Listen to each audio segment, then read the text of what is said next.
ကိုဆောင်နတ်ဆိုတာတကယ်ရှိမရှိနဲ့ရှိခဲ့ရင်ခန္ဓာကိုယ်ဘယ်လိုစောင့်ရှောက်သည်မြည်သည့်နတ်အမျိုးတွေမှာပါဝင်သည်ဆိုသည်ကိုပြောကြားပေးပါဗျာတဲ့ကိုဆောင်နတ်ဆိုတာတာရောစင်မကင်းလို့ကိုနဲ့အတူလားနေတာဖြစ်ပါလိမ့်မယ်ဒီလိုပဲဖြစ်မှာ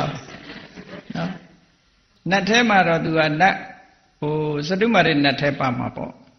ဒါတွေကမမြင်ရလို့ဘုန်းကြီးတို့လည်းကိုဆောင်နတ်ပဲသွားနေတုံးလို့တစ်ခါတလေကြစဉ်းစားမိတာပေါ့နော်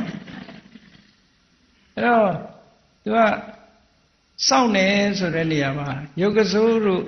ဘုံပဲစိုးတို့အိမ်ဆောင်နတ်တို့ဘာလို့ပြောတာသူတို့ကိုတမင်ဂျူတီချထားလို့လားစောင့်တာမဟုတ်ဘူးကိုနဲ့သူတို့နဲ့ကန်ဆုံလို့သူကလည်းဒီနေရာမှာနေတာကိုကလည်းဒီနေရာမှာနေတာဒါတော့ပါပဲဒီလိုပဲသဘောထားတယ်ဘုန်းကြီးတို့ကိုယ်ထဲမှာဒီပိုးမျိုး80တောင်ရှိတာပဲနော်တက်ရှိတတ္တဝါတွေခန္ဓာကိုယ်ထဲမှာရှိ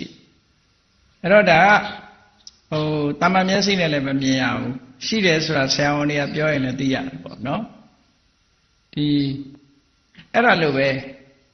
ကိုယ်နဲ့မှီပြီးတော့ဆက်ဆက်ပြီးဖြစ်နေတဲ့တရားဝါတွေဆိုတော့လောကမှာရှိမှာပဲဒါသို့တော့သူကကိုယ်တမင်စောင့်တာတော့မဟုတ်ဘူး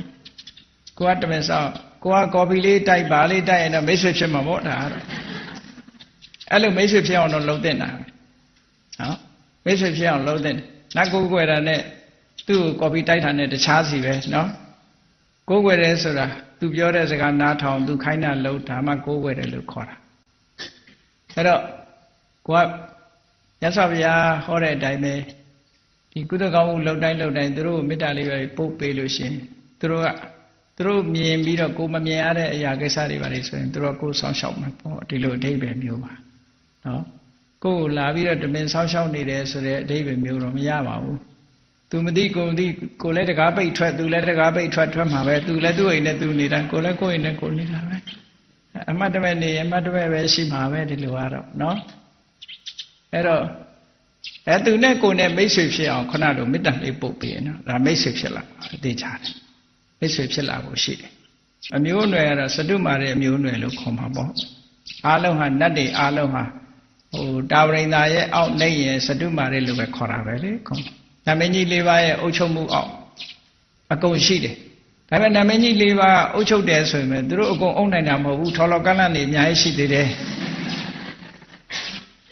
လူတောင်မှထော်လော်ကန့်လန့်အများကြီးရှိတာအကုန်မှမအုပ်နိုင်တာ